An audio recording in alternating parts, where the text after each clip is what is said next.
Hello, good morning, good day, good afternoon to our distinguished audience here in the EU Pavilion and of course at home at your screens watching online. My name is Wolfgang Teubner. I'm the Regional Director for IGLE, Local Governments for Sustainability, and I have the honor and pleasure to moderate this session on behalf of the European Covenant of Mayors. The European Covenant of Mayors is currently supporting 10,000 cities and local governments in Europe that are committed to tackle climate change. And they're in line with the goals of the European Union. The European Union has launched a number of activities to support local governments on their path to reach climate neutrality by 2050. Just to say, since 2008, the Covenant of Mayors is supporting local governments to develop their sustainable energy action and climate action plans, and is also monitoring the implementation together with the Joint Research Center of the European Commission. I would like now to invite our first speaker, Paolo Caridi. He's the head of unit in the European Union DG Klima and is one of the key supporters, I would say, of the activities of cities in Europe. Thank you very much. Thank you. Thank you, Wolfgang. And well, it's a real pleasure to be here today. It's a day which is entirely dedicated, basically, to local authorities and their role in helping, basically, decarbonization of our societies. We all know we are here at the Conference of the Parties, and the parties, by definition, are state-level actors. And of course, we are the one who negotiate and who basically agree on a common framework under which we are working. However, all levels are necessary. So we need to have agreements at global level to set the tone, but then we need also to work, in our case, at EU level, but at individual countries level, and finally, at local level, because local level is what is really close to citizens and where we can really not only do concrete action, but also mobilize our citizens to make sure they do what is in their power to do and basically take on board the need of decarbonization.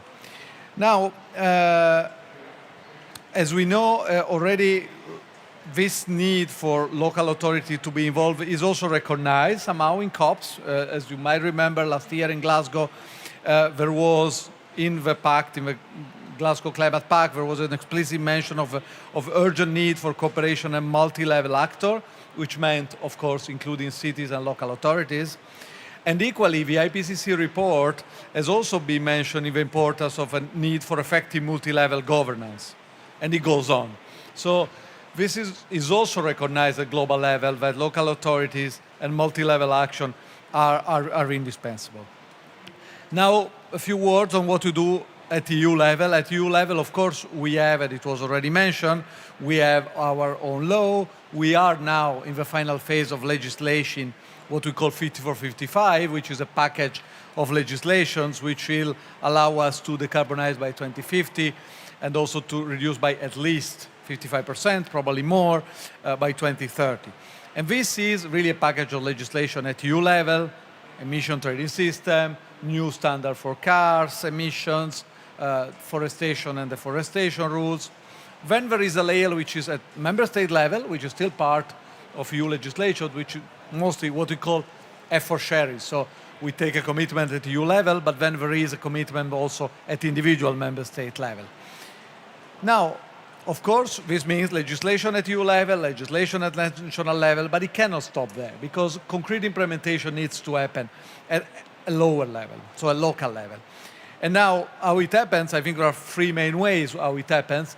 First, a local level with local legislation or regulation, which can complement or in fact implement what's already done at individual countries level.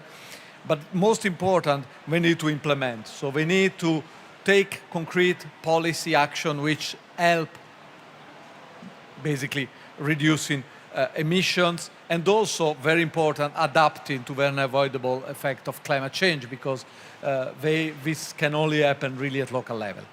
And last but very important, local level is extremely important to mobilize citizens as well, because this we wish we could do at EU level, but you really need to be close to the citizen to do that. Now, it was already mentioned, we have, of course, a Covenant of Mayors at EU level, which it's more than 10,000 local government, cities mostly, who really are committed to implement EU climate and energy objective.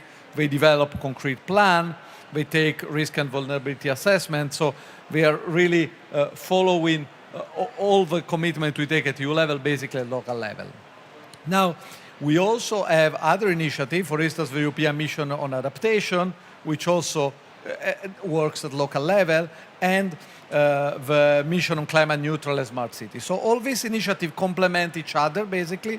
For instance, cities who are part of a climate neutral and smart cities are also encouraged to build on the sustainable energy climate action plans and monitor under the Covenant of Mayors. So there are nice complementarities. We need to avoid duplications and really try to exploit this complementarity. But the other speaker will go much more into the details, so I just wanted to highlight how important it is for us that there is effort at all levels, and how important it is for the European Union that our cities and our citizens get also involved directly.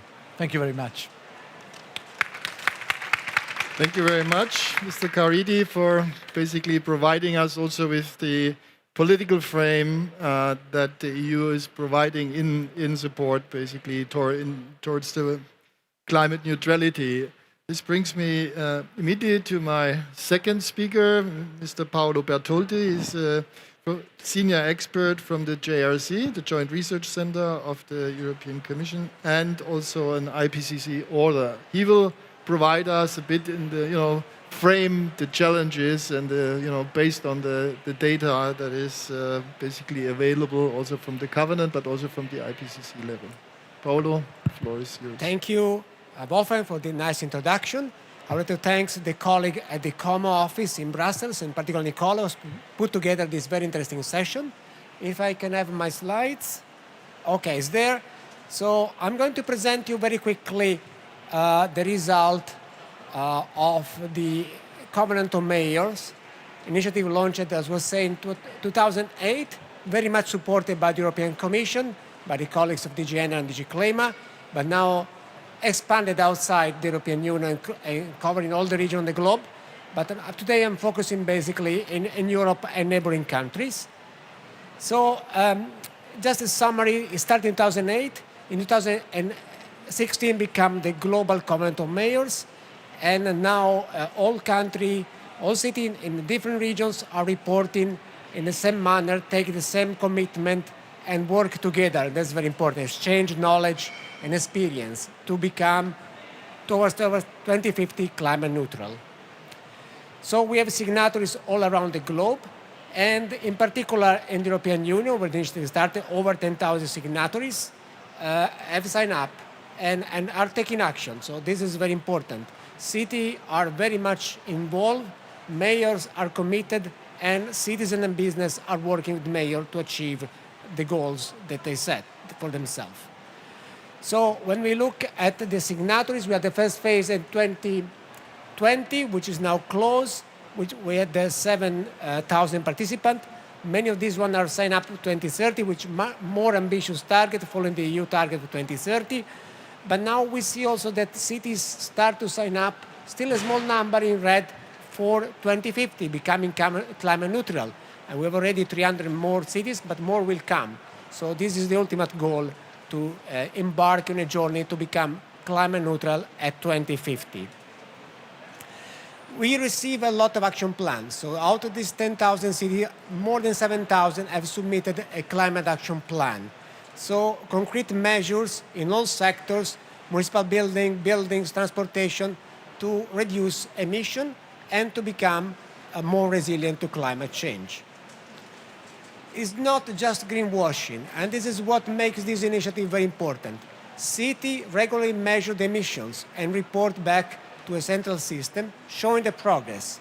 So we have data showing the city are really embarking on a journey to reduce their emissions. And this is what is really interesting about this initiative. And the commitments are different. Of course, in the European Union, city has already passing the 40%, it was the previous target, and they're moving towards the 55% at 2030s. But we have also city working in neighboring countries to the east, to the south, which are replicating basically their national NDCs. Mitigation actions are taking place in all sectors. First of all, municipal buildings. Municipalities are to show the example to citizens and business, but also in private buildings, in company buildings, in transportation, and in industrial sectors. And finally, reducing also the impact of urban waste. The achievement so far, the city already are achieving more in terms of reduction than the 2020 target of 20%, and now they are in the journey to reach the 40 plus target for 2030.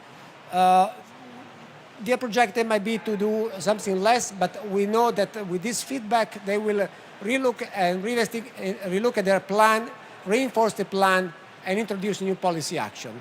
And this, as I said, is the importance of monitoring and replanning to make sure that the target at EU level will be reached at city level. Climate change is not only about mitigation, not only about reduction of greenhouse gas emissions.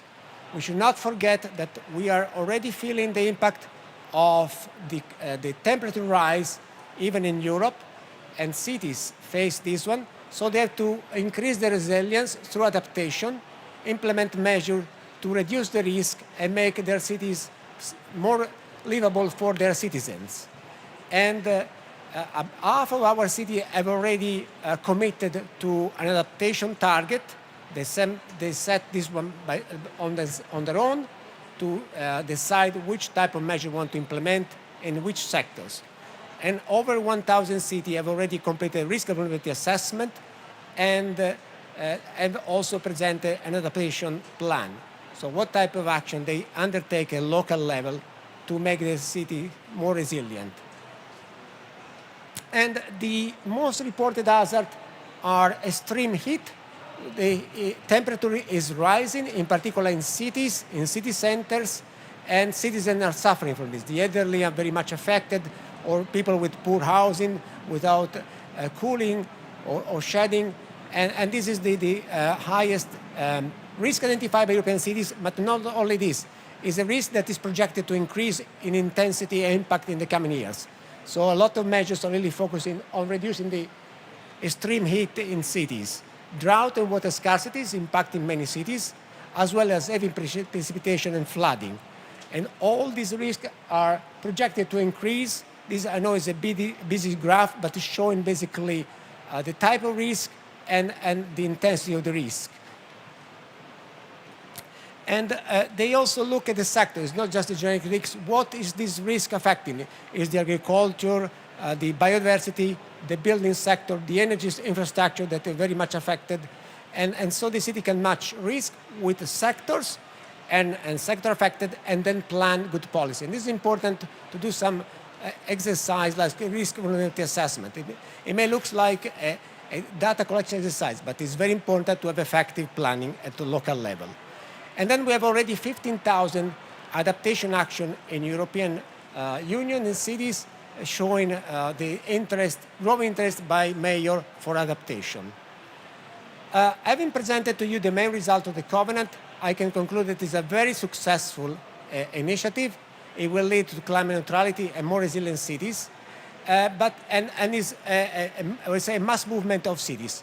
But we at the European Commission, in the frame of the Horizon Europe program, so the R&D program of the European Union, we also decided to pick some cities and help them to become climate neutral at 2030. So accelerating what is the normal transition for 2050 in 100 cities, with a lot of support, and we call it EU Mission, this new instrument of the Horizon Europe program, and for climate neutral smart cities.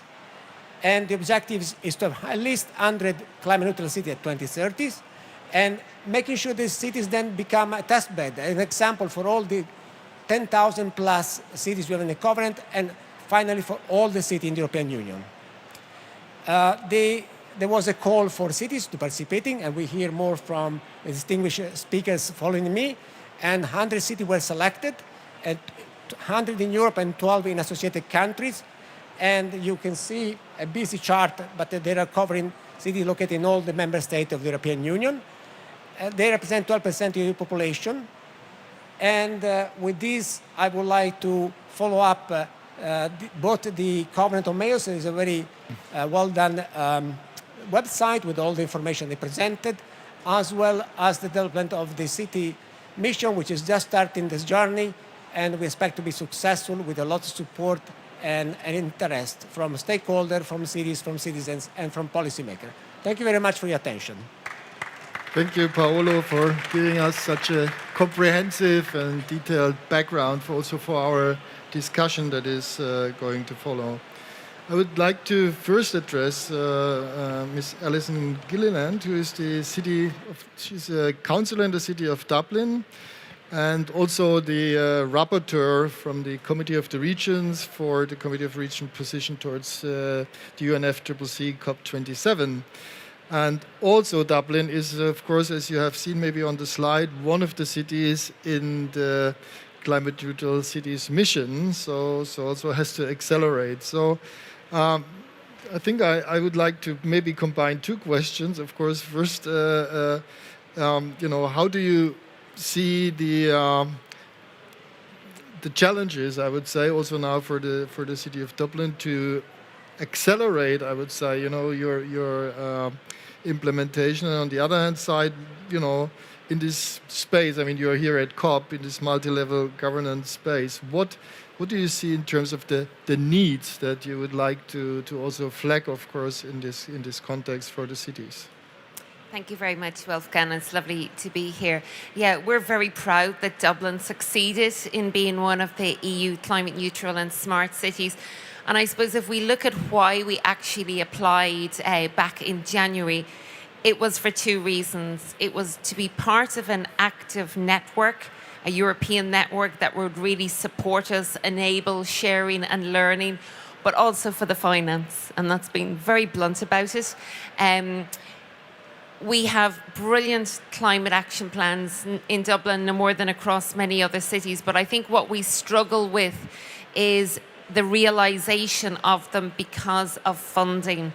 And you mentioned the opinion there for the Committee of the Regions that I led. One of the key asks in that is for direct fundings to city and regions, to local governments. When you think of it, we have to do more quickly in a shorter time frame. So we have you could say our day-to-day businesses, we have our budgets for that, but now we need extra because we have to go way above and beyond and accelerate. And the budgets that we have just don't allow us to do that because we need to do it so quickly. So that's one of the reasons finance is so important and why I suppose as a member of Committee of the Region and the call we're putting out there. You also mentioned multi-level governance there and collaboration. Yes, it's recognised in the Paris Agreement, also recognised last year for that urgent need for collaboration, but it's not really happening within the COP process. We feel like we're here, we're talking here, and we're actually talking about the nitty-gritty. We're talking about implementation actions that are very tangible on the ground, but they do seem somewhat removed from what's happening in the negotiations when you don't even have an advisory role that could feed in. And that's one of we want that recognised. We want some sort of process or structure that will allow us to be part of those dialogues. The action plans, and I think being part of a mission city will allow us to adapt our action plan to escalate. They're long-term, they're strategic, they're time-bound, so we have our milestones, but also they're collaborative, and I think that's really, really important. You mentioned we work with people, like we work at the interaction of citizens and climate change. We work at the interaction of citizens and climate actions. So we need to work with them as well as for them.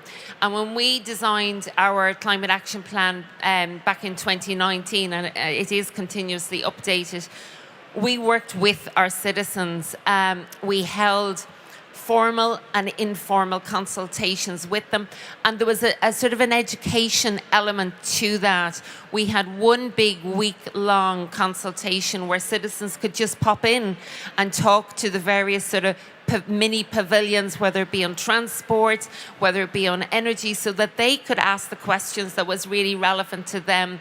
We had various seminars that they could attend. So you're working with your citizens as well as listening to what they feel we ought to be doing. And I think politically that works very well for us at local level, because we can turn around to our national governments and say, listen, this is what our citizens want us to do. They want us to exceed current targets. And I think that's where Dublin sees itself in the EU mission. We're exceeding our national targets and aiming higher and faster. And I think the collaboration and the support, as well as the finance, it's the learning and sharing piece. And for me as a councillor to come to events and be able to connect, say for example, my Smart Dublin team with a smart team from Italy, from Netherlands, from Cairo, you know, that's really powerful, because none of us want to be reinventing the wheel. We want to be able to take learning, take technologies and innovations that have already been created and adapt them. That saves time, it saves energy, and ultimately it saves the planet quicker. Thank you. Now, of course, Dublin is quite a big city. It's also a city region. Changing the perspective, I would come to my next speaker, is Emmanuel Zabayeta from the city of Vitoria-Gasteiz. He's the director of the Environmental Studies Center, and he's also a researcher and a consultant, but also a public officer, so he has many hats. So my question to you is, often people say, well, this is for the big cities, but the smaller and medium-sized cities are struggling with the challenge. So, Vitoria-Gasteiz, I would say, is a medium-sized city. So how are you addressing the challenge in Vitoria-Gasteiz? Thank you. Thank you very much, first of all, for the invitation. It's a great pleasure to have the chance to share insights from a medium-sized city in Europe in such a panel. We are also on board. Medium-sized cities are also on board. And we actually are hosting most of the population in Europe. Most of the population in Europe live in medium-sized cities. So it's important not to forget us, right? We are also very excited to be part of this selected 100 cities. And at the end of the day, this is a catalyzer for many of the strategic plans that we also have in place. And there I must agree with Alison when it comes to funding being often a limitation, right, to put those things in place. But not only. Also inner governance structures, how public procurement can sometimes slow down this funding being implemented, etc., are challenges that we face. And specifically now we are in a period where after COVID pandemic, European Union allocated a big funding to reactivate economy, and Spain is receiving a lot of these next generation funds, are called at least in Spain. And some inner structures when it comes to public procurement had to be changed to accelerate the process, because otherwise it takes us half a year to activate a budget line, right? So I think there are also insights in-house that should be taken. But now coming to more strategic overarching plans, such as a climate neutral plan, I like to disaggregate these plans into sectors, because at the end of the day, when you activate a climate neutrality strategic plan, you need to boil it down to where are you bringing actions to, right? So there, for example, in our city, we are very active. I mean, we've been very active in the past on nature-based solutions. Vitoria-Gasteiz is internationally known. If it's for something, it's basically for its nature-based solution strategy with the green belts and the park networks, etc. We also worked in the last decade a lot on mobility, which now reflects very well on this climate neutrality plan, electrifying public transport, densifying a lot public transport, disincentivizing the use of car. So that is a lot of that is already in place. And now our next stone to start biting, if I may use that expression, are those activities that fall a little bit in what the IPCC calls scope 3, right? They are not emissions that actually give us points now in this competition, but we realize that that's the lower part of the iceberg, where once we solve this buildings, mobility, right, the scope 1 and scope 2 emissions, then we will look at scope 3 and we'll say, oh, okay, now it's a real iceberg coming, right? And there we are really pushing, for example, a transition-based food system strategy. And something, I mean, we often listen, we are late, we need to rush, we need to come really into action and implementation. When it comes to the food system strategy that we are bringing in place, we realize that we need to give time to build trust with all the stakeholders there on the ground. And that means, in this case, on this specific sector, but one could extrapolate that to different sectors, the farmer cooperatives, the different mentalities in food production, right? Those who are connected to international market exports, those who are connected to local supply, the different levels of governance within our region, right? Because the food system competencies are completely fragmented in different... So we are spending a lot of time, as you said, with the local tissue, but also with all these stakeholders. And we realize that if we don't do that, it's going to be very hard to move. Because as a city, we have no competencies of food system. But we are the consumers of what the food, of the food that is consumed in the city. And we realize, of course, we manage the waste that is produced, but then we are the pooling market for what is consumed. So that brings us to completely different level of strategies. For that, we are using transition theory from the European Environmental Agency, Frank Gills, and all these authors. And that is bringing us to a completely different domain of planning, right? And I think that expertise connected to the local savoir-faire, right? Transition theory with the local, what are the red lines of each stakeholder interest? We need bodies that can talk those two languages. And that is always not in place, right? Cities are very good at connecting with locals, but maybe all this higher level transition theory and how can we connect that, right? So bodies that can act as a link. I think that's one challenge, and we are also working on that. Thank you very much. And also quite impressive, sort of, you know, what you do and how systemically you're approaching this. I mean, the issue of systems, I mean, has been mentioned now several times. I mean, you know, the city, we talk a lot about the city, but the city is, of course, you know, thousands of households, enterprises, you know, organizations. So I think it's a management task, you know, to align all these groups. And I think one important group is, of course, an interest is, well, we like to talk a lot about future generations. Not so often, I think, we talk with future generations. So I'm quite pleased to have Amanda Björksel with us. She's the youth representative of the Swedish delegation here at COP, but she's also a Climate Pact ambassador for the European Climate Pact. So, and she will give us a bit more insight how the integration of youth in these processes works, particularly in Sweden. Amanda, tell us. Yeah, thank you for inviting me.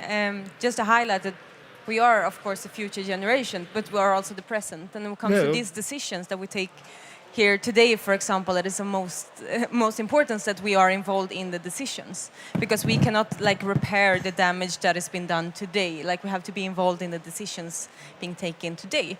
And just to highlight from the Stockholm Plus 50 conference in June, the UN General Secretary stated that being a major is more important than being UN General Secretary at this moment. Which is a clear sign that what we have to do now is to implement all of these decisions. Every decision taken here today during this week has to be implemented. And then we are on a regional level and we are on a local, municipal level. That also means that we have to involve youth in all the levels of this process. And we are getting better at involving youth here. We have the Youth Pavilion, we have Youngo, we are starting to get young people in the delegations. We can also see networks of young climate councils in many countries, not only Europe, but in different parts of the world. We have one in Sweden where we have conversation with our ministers, for example. We have networks nationally, but where we have to work and to actually improve our work is on the regional level and the local level. And maybe even more on the regional level than the local level, because we often forget about what's happening regionally. And I think that evolving youth, it's not a question of that, like it looks nice to have young people on board. It looks nice to have like women on board, or it looks like to have people with different socioeconomic backgrounds on board. It's about democracy, because we're on a breaking point that if we don't act on climate now, we will have a big democracy problem. We can already also see that it is a democracy problem when people don't understand the environmental and climate policies. So we have to increase that dialogue to also create an understanding for why we have to transform, because it's going to be uncomfortable. We have to make decisions now that will transform the economic system and also the local systems. And one way to do that, which we think is good, is of course to involve youth in the whole process. But then we also have to recall that youth are not a homogeneous group. So we are constantly advocating for an intersectional perspective, which means that we have to look at the different aspects.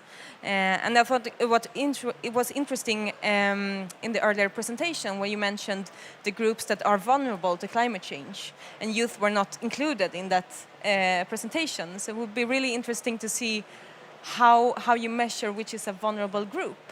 Because in a sense we are the most vulnerable group, because we will have to tackle this the consequences of what we're doing today. But also to see that it's difficult to point out these groups because we have the intersections between the groups. And that also means that when we have these panels or advisory boards, we have to include that diversity of not only young people, but people in general in our societies. And looking at Sweden, we have a network of local youth councils. But what we know for now is that we have it in 40 or 50 municipalities, which is only a small part of that. And looking at the ones who are really engaged in these topics of climate and environment, we can also see that it's a strong concentration of people in the big cities, or people in our capital, Stockholm, being engaged, because it's so much more practical. You are closer to the decision makers, it's easier to get involved. Where we have to work is also in the rural areas and the smaller cities. And there we need to improve the linkages between the local level and the national level. But just to sum up, there's a broad set of things I want to address. That I think including youth as a part of democracy, then we have to do it in a meaningful way. And then we should not only be asked about what we think of a special program, for example. We have to be involved in the early parts of the process. Not meaning that you should hand over the work to us, but meaning that if it is meaningful, then we should be able to explain what we think about things, come with suggestions, and then if you cannot act on it, we need to know why. So to have that conversation and to really have that meaningful inclusion. Yes. Thank you. Another stakeholder group that is more recognized or has maybe more power and say, sometimes than are unfortunately the young people currently have. But I think this is hopefully going to improve to really, get in a meaningful, as you say, discussion and in a meaningful way involved in relevant decision-making process. I think that's what we're talking about ultimately to get, of course, in the decision-making process. Now we're looking more at enterprises because, enterprises, there's a lot of economic power, but there's also a lot of emissions, a lot of, opportunities. And I'm going back now to Paolo Bartoldi because Paolo is also working with the Covenant of Companies on the European level. And my question to you is, of course, first of all, how big is the engagement currently of companies in the Covenant of Companies? And secondly, I think, how can we really operationalize and link the Covenant of Companies to local actions? Because ultimately, of course, all companies are in a place. And they have a responsibility, of course, towards the place in which they are active. Yes, thank you for this interesting question. The Covenant of Companies is still in the pilot phase. So it is recognized that all the non-state actors, and was also my colleague Paolo Caridi highlighting this, should engage and complement EU and national policies and make their part to reach the EU and global targets. So based on the success that I try to present of the Covenant of Mayor initiative, where we see city taking the lead and showing they can do even do better than the EU in terms of target, and also the process is very democratic and try to become involved with the citizens. We try to replicate this success story, engaging the business, in particular the small business. We have the large companies which already have their strategy and their plans, but what about the local supermarket, the bakery, the laundries, the car repair shops, and represent a lot of the major part of European businesses. And unfortunately, they're not aware, or they don't have yet a plan to reduce their consumption, to become more sustainable, to use the circular economy principle, which is very important, avoiding waste, for example, and changing the mentality that everything has to become waste in the end, but can be recycled and reused. And so we plan to look at a similar program. We're investigating now how to set it up, how to engage the SMEs. And one conclusion that we arrive, and my colleague Eero Di Genere, of course, can complement because he's the leading person in the Commission for this new initiative, is to link to the cities, because local SMEs are in a local dimension. They work with the city council, with the local Chambre de Commerce, and therefore they should be part of the city solutions and interact with each other. So what the city can offer to the SMEs, what the SMEs can contribute to the city goals. And it's also important to maybe highlight that it's not just a target for them, but could be also a new business opportunities, because the city need to transform their building, renovate building, install renewables. And these are typical local jobs, typical jobs by SMEs. So there are synergies, are really a win-win solution for all the players. So this is what I want to say on this. Thank you. Well, maybe bring it back to the cities, and maybe starting this time with Imanol. I mean, what are you seeing? I mean, do you, first of all, I mean, if we have a commitment scheme potentially also for enterprises that you could link your local enterprises to potentially, or encourage, I mean, would that help you in your local goals? And because, I mean, for climate neutrality, you will definitely need a lot of actors, and does sort of a European scheme help you in that? So to combine these two?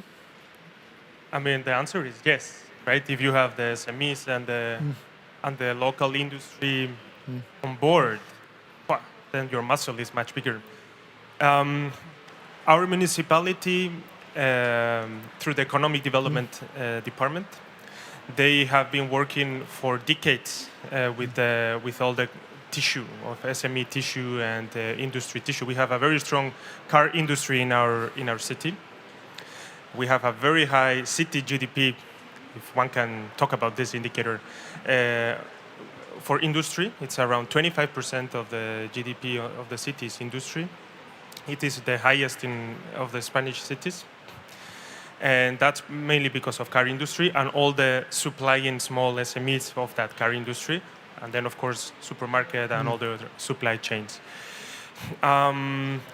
Something that we are starting now new to also contribute collaborating with this sector is the circular economy strategy with a very, very strong focus on materials, right? I mean, one can enter to the circular economy from so many different angles, and we agreed to leave out energy and water because we do have specific plans for energy.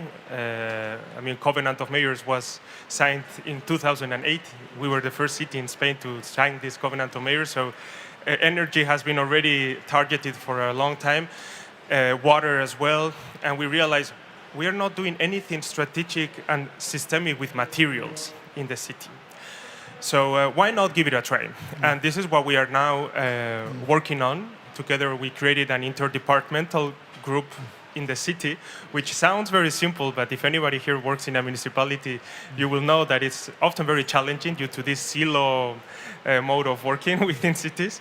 So we are very happy to be part of this group, our Center for Environmental Sciences. And together with the Economic Development Department and Waste Management Department, we are creating an action plan where we really want to involve the SME and industry tissue on materials, with the materials angle, right? So we hope to be successful. We will continue having that hand always open to the industry. And then, of course, that creates a dialogue where, great, yes, we want to contribute on this climate strategy, but what kind of benefits can the city give us through other means, right? And that could be, for example, the urban master plan, being a little bit more flexible. Our urban master plan, the one that we had until now, we are changing it now, was very unflexible when it comes to mixed uses of commercial establishments. We couldn't allow that. So, for example, we couldn't have a bicycle repair cafe. That was not possible. And that you can extrapolate to many things. So we are opening that dialogue and changing also those things to make the city more attractive for the SME sector, right? So there is a lot of learning when you open that dialogue. And yeah, we really count on them. Just a quick follow-up question, but please be short. What would you tell, Amanda? Because about the youth, I mean, she has been quite good. Very good. What are you doing in that respect? Okay. But so please be short, because I still do not remove the hat of youth. I'm a little bit there at the edge, and I lived a lot of years abroad, and we do miss a little bit youth in the picture. Not because the hand is not there. Maybe we are not giving the right hand or giving it in the right way. And when indicators that tell us that youth is not there are, for example, of course, when we do all these citizen activation activities, right? Like we open seminars to explain whatever the strategies of the city, or we have even biodiversity centers where we give a lot of activities and talks on biodiversity, and youth never comes to consume this. It's not sexy in a way. So we are not doing it apparently in the right way. Or even, for example, the farmers market. I mean, I lived in Netherlands, Switzerland. I have family in France. And when you go to the farmers markets in these countries, the average age is probably around 40. And that means there is a big bunch of people who are between 25 and 40, and there is another big bunch of people above. In our city, probably the average age is 16, right? So why is that? Where is the youth? And in our Center for Environmental Studies, we are also willing to start a strategic plan on how do we focus on youth activation, right? Okay. How can we bring them as active actors and empower them so that they believe they are part of this? And I'm very happy to learn learning outcomes from other experiences. So, over to you, Alison. Just to also reflect a bit, on the two groups that we have here and how potentially also, things like commitments under, Covenant for Enterprises or the Climate Pact, can help you basically locally to facilitate these processes. Yeah, and I'll actually touch on the business thing as well, because I do think that local authorities can be the glue that holds all of those collaborations together. And I know particularly the SME sector, which makes up 90% of all businesses globally and often seems forgotten. When we talk about the circular economy or the 15-minute city, as we have integrated into our latest development plan, I think that's a huge opportunity within a small geographical space to work with local businesses. And I just talk about one little pilot that we have around active travel. We are pedestrianising more of our cities, but we also recognise that on those city streets are businesses that need delivery. So we have now cargo bike last mile delivery pilot. But what we did, we asked local businesses to come and work with us. We provide the training, we provide the cargo bike. They have to commit to a 6-month pilot and work with us to evaluate that so we can tweak it. So I think things like that very much recognise that local businesses and local communities may not have the resources or may not know where to go, that we can enable that for them. And at I suppose, a more European level, I think the mission cities really allow that as well. It's the connecting and the learning, particularly around smart technology. It's a very, very dynamic, constantly moving area. And they already have great networks, but I think it's plugging into it with a lens of urbanization, a lens of climate change. And I just want to touch as well on the youth piece. Greening our cities is a massive, massive project that we have. And one of the ways we do it when we come to green cities and new parks is we work with the local communities, the local schools. And we go into the local schools and we get the kids to draw what they want and verbalize what they want. And then we actively work with them as we co-create that park with them. So more and more of the time we have, like, latest when we use salvage materials, we built, I won't say built a hill, but they wanted to climb. So we made climbing areas for them, but we also made food areas. And that idea of urban allotments, food growing in the city, and I suppose educating children where food comes from and enabling them and empowering them to get their hands dirty and see it in action.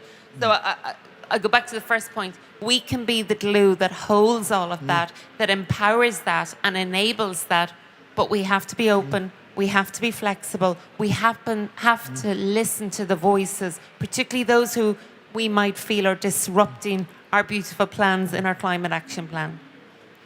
Thank you. So I would like to go back to Amanda. I mean, you have now also heard that obviously, some cities and local governments are struggling a bit with involving the youth or activating the youth. So, I mean, how can you basically, from the side of the young people, first of all, help the cities to potentially, know how to do it, and also, activate basically from your side and encourage that, this dialogue and this involvement is going to happen? That's a big question, I think. Often what happens when you create spaces and invite youth is that you invite broadly, and then it's difficult to get people to come there. I think to succeed also you have to actually get in touch with the persons and organizations to say that, like, yeah, we want you there, or we need a representative from your organization, to stretch out that hand like directly to people, because it's not the environment of the youth. I mean, if the municipality is doing something, that's the municipality, and then you have to create a welcoming environment. But I also think it's important to find that connection between the young people who are involved in politics and the young people who are involved in the civil society and organization. Because if we talk about like municipality development, often we have some youth who are involved in the political system, but we need to hear more than their voices, and we need to hear the intersection between the young politicians and the young civil society, the environmental organizations, and so on. And for that, I think you talked about like how do we reach out and which kind of places. Ask the youth, like, what do you want? Like, how can we reach you? Because we have to create spaces which are available for the young people, and then reaching out to the schools, it's a good way of doing it, because then you reach the youth where they are. Yes, you have to actually reach in, but also to try to work on the relation, not just set up one meeting and invite people, but you have to actually get to know the young people and find out, like, okay, which kind of setup do they prefer? And looking at more like the environmental transformation and the climate smart cities and so on, I think we also need to improve the funding and for young professionals. Or we have so many innovations and young people who really want to start projects or business and so on, but that as young people, often we don't have the capital to do that, or we don't have the social connections to do that. So to work on two things at the same time, to work with the councils and on how to involve youth, but also create an environment where innovation and young businesses are welcomed. I think that is like two keys to get a more dynamic relation with the young people who are involved. Otherwise, we will move to another city. I mean, that's...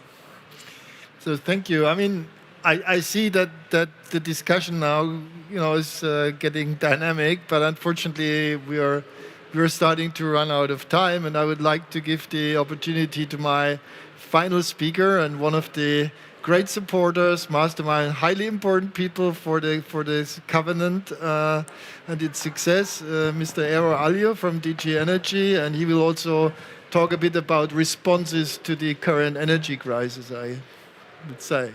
Thank you. Eero, the floor is yours. Thank you. Is the audio okay? Yeah? It sounds well? Yeah, good. Good morning, first of all. I guess it's not good. Yeah, you can.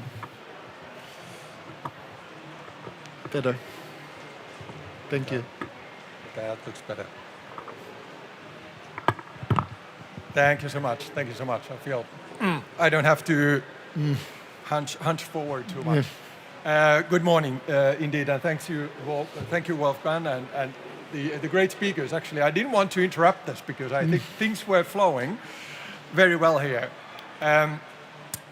I'm not going to summarize the discussion as often is the case at this moment, but instead I will talk about the specific topic, which is the city's energy sprint. I wonder if I can get the...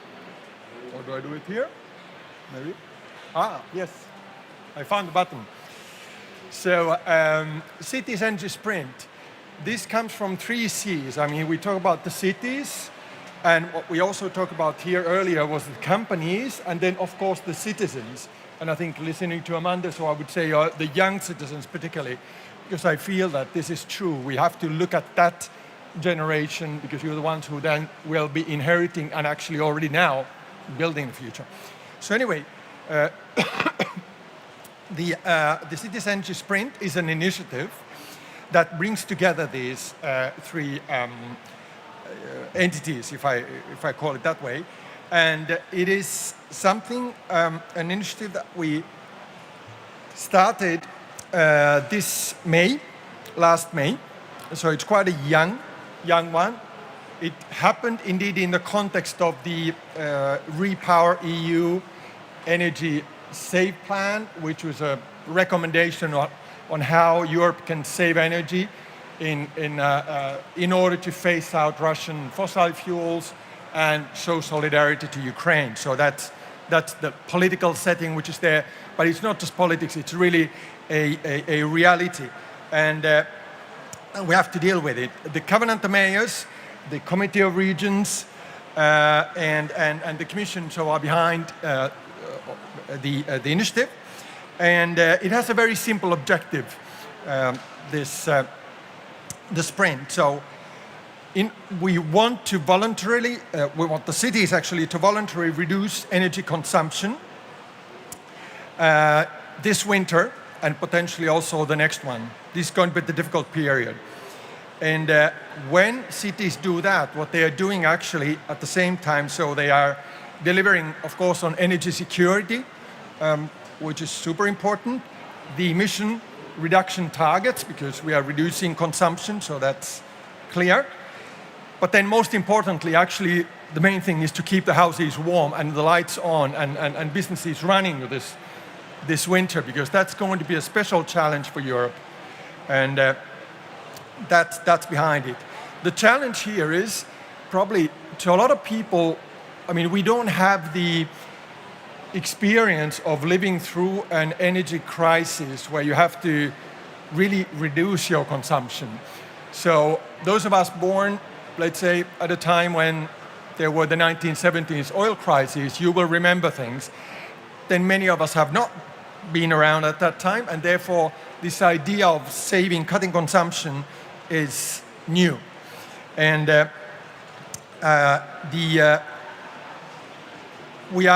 what we do know is how to save indirectly. Like, for instance, energy efficiency. When we renovate, when we buy appliances which are energy efficient, that is saving energy. But not this kind of thing that we have to really start turning down the thermostat, driving less, or reducing speed limits on roads, for instance. So that kind of things are new. Now, let me go.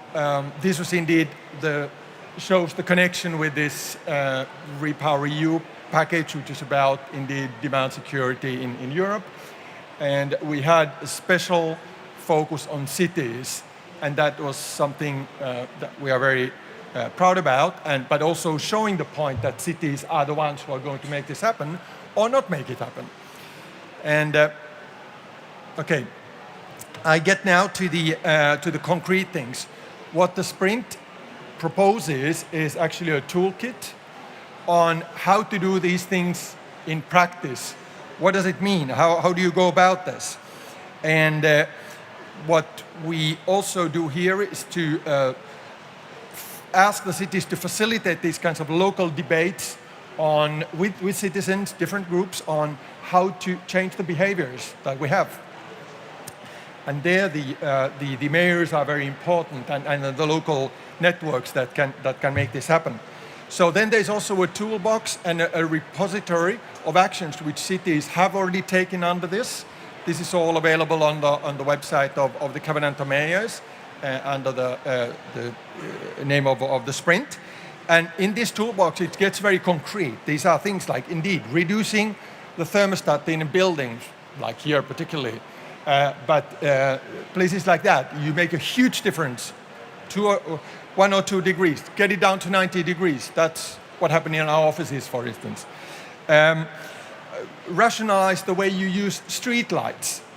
So Belgium, where I live, is famous for the story that, okay, you can see Belgium from space because all the motorways are lit throughout the night when nobody drives there. Doesn't make much sense. So now a lot of cities are actually doing drastic things about this, reducing the intensity of street lighting, and that makes a big difference. There's at homes, maintaining boilers, for example. A lot of houses have apartments have a water boiler. Actually, the temperature you set on that makes a big difference to your energy bill, and it should be, by the way, around 60 degrees for anyone who's interested. And then it's a lot about raising public awareness, of course, in sensitizing to these things, organizing energy audits, and many things like that. You may have also heard about some more drastic measures, which are like telling the shop owners, businesses that, okay, you have your shops in the shopping street, it's cold or it's very hot in the summer, you have to close the door. If you keep the air conditioning on or you have heating on, close the door, stop wasting. That's happening in France, for instance, but it wasn't happening too much in Italy where I was this summer. So, but you know, even there, some cities are taking this forward. So those are the kind of concrete things which are happening, and you find that information on the repository. And sometimes, by the way, sometimes mayors told me that this is sensitive to talk about these types of things. It's not a message you want to say to your constituency. I say that, well, you know, normal times, probably yes, but we are not in normal times today.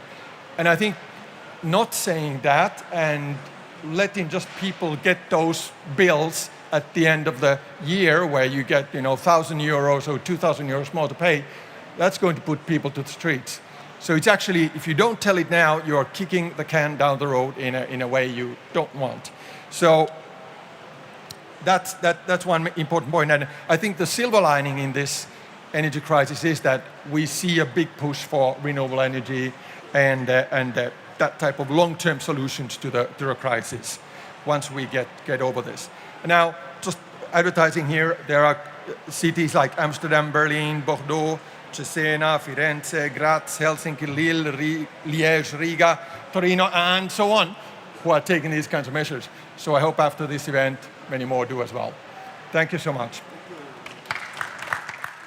You just made it. we are a bit over time, but I would like to really thank my panel speakers for very interesting contributions and, you know, making it lively, and also a big thank you to our audience, and hope to see you again in the EU Pavilion for the next sessions. Thank you.